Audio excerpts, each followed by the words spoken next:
Discrete mathematics.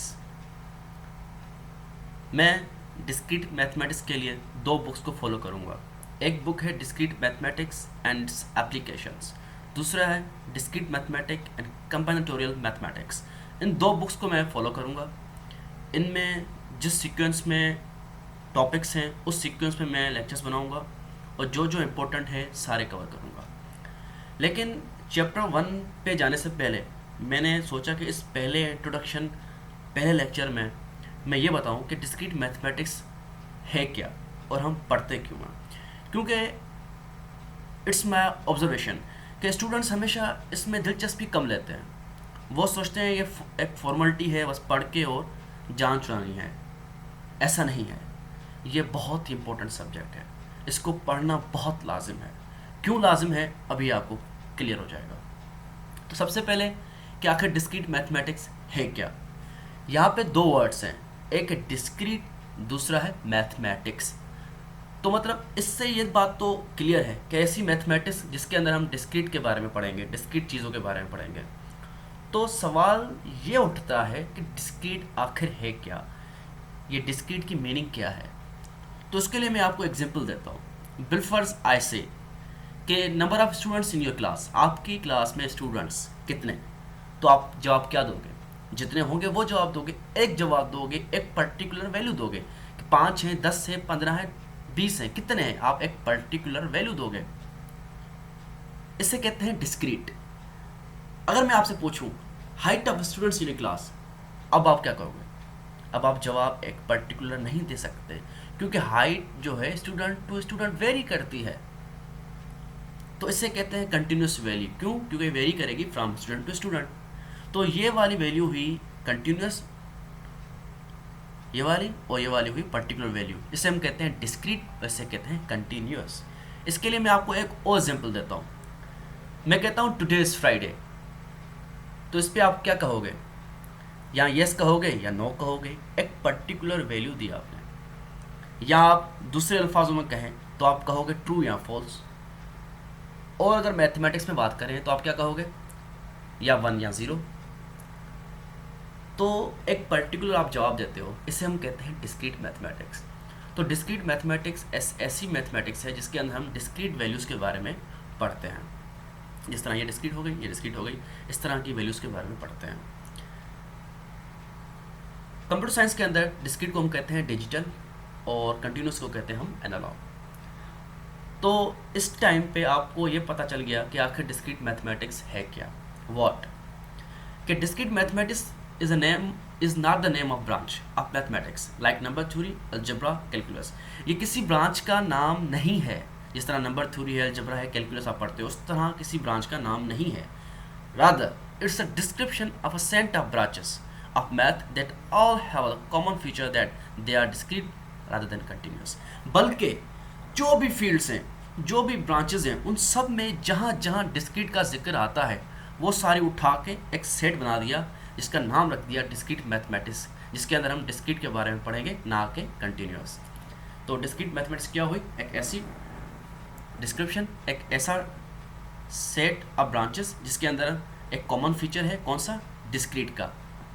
तो हम इसको आसान अल्फाजों में ये कह सकते हैं कि study of discrete elements is known as discrete mathematics. या आप ये एक बहुत ही जो यूनिवर्सल डेफिनेशन है वो आपको मैंने समझा दी और लिख दी, ताकि आप इसी को समझें और इसी को यूज़ करें, क्योंकि इस पर किसी भी तरह की कंट्रोवर्सी नहीं है। एक बेहतरीन डेफिनेशन है कि किसी ब्रांच का नाम नहीं है, बल्कि सेट ऑफ ब्रांचेस है जिसके अंदर एक कॉमन फीचर है डिस्क्रीट, ना कि कंटिन्यूस। तो डिस्क्रीट मैथमेटिक्स क्या हुई, डिस्क्रीट वैल्यूज़ के बारे में पढ़ना, डिस्क्रीट एलिमेंट्स के बारे में पढ़ना। अब सवाल जो इम्पोर्टेंट उठता है कि आखिर हम पढ़ते क्यों हैं, वाई। तो अगर हम जनरली बात करें, अगर आप किसी और फील्ड में हो, तो इससे लॉजिक्स मेकिंग होती है और प्रॉब्लम सॉल्विंग कैपेबिलिटीज़ होती हैं। मतलब कि आप में एक ऐसी स्किल प्रोड्यूस होगी कि लॉजिक किस तरह डिज़ाइन करते हैं, क्योंकि लॉजिक डिज़ाइन करने का मकसद ये होता है आप किसी भी प्रॉब्लम को, किसी भी मसले को सॉल्व करना चाहते हो, तो उसके लिए आप स्टेप बाय स्टेप सोचते हो कि अगर मैं ये करूँगा तो इसका जवाब ये आएगा, और अगर ये करूँगा तो इसका जवाब ये आएगा। तो एक डिस्क्रीट वैल्यूज़ आप सोचते हो, ट्रू होगा, फॉल्स होगा, ज़ीरो होगा, वन होगा, क्या होगा। आप पूरी लॉजिक डिज़ाइन करते हो, तो इस तरह की problem solving capabilities, logics making आप में जो स्किल्स हैं वो प्रोड्यूस होती हैं, जनरली बात करें तो। अब कंप्यूटर साइंस स्टूडेंट्स के लिए क्या फ़ायदा है? डिस्क्रीट मैथमेटिक्स कंप्यूटर साइंस के अंदर क्यों पढ़ाई जाती है? Better understanding of digital computers. आजकल डिजिटल कंप्यूटर से यूज़ होते हैं, तो उसकी बेटर अंडरस्टैंडिंग होती है डिस्क्रीट मैथमेटिक्स से। कैसे? मैं आपको छोटा सा एग्जांपल देता हूँ, दो एग्जांपल्स दूंगा। पहला एग्जांपल कि बिलफर्ज, आप कीबोर्ड से कभी भी कोई भी की प्रेस करते हो तो क्या होता है? कोई करेक्टर खुद नहीं जाता। बिलफर्ज अगर मैं ए प्रेस करता हूँ तो ए कभी खुद थोड़ी नहीं जाएगा, नहीं जाएगा। एक सिग्नल जनरेट होगा, इलेक्ट्रिकल एक वोल्टेज जाएगा। इस तरह जब आपने की प्रेस किया हुआ था तो ये हाई था, मतलब करंट जा रहा है, छोड़ा एब्रप्टली अचानक से ये लो चला गया, बंद हो गया। तो जब की प्रेस किया हुआ था उसे हमने कह दिया हाई, जब छोड़ दिया तो कह दिया लो।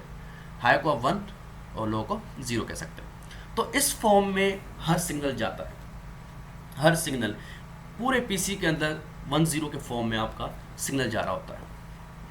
तो ये क्या है? डिस्क्रीट है। तो अगर आप डिस्क्रीट मैथमेटिक्स नहीं पढ़ोगे तो आपको इसकी बेटर अंडरस्टैंडिंग कैसे होगी? इसके अलावा आपका सीपीयू, आप कंप्यूटर साइंस के स्टूडेंट हो तो मतलब कंप्यूटर की स्टडी करना चाह रहे हो ना, तो कंप्यूटर की स्टडी करने का मतलब क्या होता है कि उसके सीपीयू की स्टडी करना, और सीपीयू की स्टडी करने का मतलब क्या होता है कि उसके इंटरनल स्ट्रक्चर के सीपीयू काम किस तरह कर रहा है, वो किस पे काम करता है? लॉजिक गेट्स पे। और लॉजिक गेट्स किस पे काम करते हैं? लॉजिक गेट्स आपके काम करते हैं हाई और लो, 0-1 पे काम कर रहे होते हैं। इस वजह से इसकी बेटर अंडरस्टैंडिंग होती है डिस्क्रीट मैथमेटिक्स के अंदर, और इसके अंदर बाकायदगी से लॉजिक गेट्स का टॉपिक है, एक चैप्टर है।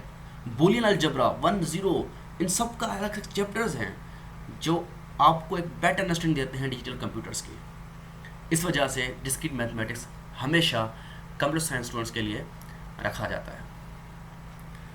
अगले लेक्चर में हम पहला चैप्टर शुरू करेंगे, discrete mathematics and its application के बुक का जो पहला चैप्टर है, जो कि मैं आपको बुक्स पहले दिखाए दो, उन बुक्स में से पहला चैप्टर होगा, वो हम बाकायदगी से अगले लेक्चर में स्टार्ट करेंगे। अब तक आपने ये समझा कि डिस्क्रीट मैथमेटिक्स है क्या? एक ऐसी मैथमेटिक्स जिसके अंदर हम डिस्क्रीट चीज़ों के बारे में पढ़ते हैं, जिसकी एक पर्टिकुलर वैल्यू होती है। और क्यों पढ़ते हैं? क्योंकि इससे जनरली बात करें तो logics making and problem solving capabilities produce होती हैं। और कंप्यूटर साइंस स्टूडेंट के लिए क्या है? Better understanding of digital computers. किस तरह? वो मैंने आपको 2 एग्जांपल दिया, एक लॉजिक गेट्स का दिया, दूसरा सिग्नल का दिया। Thank you and yes, don't forget to subscribe.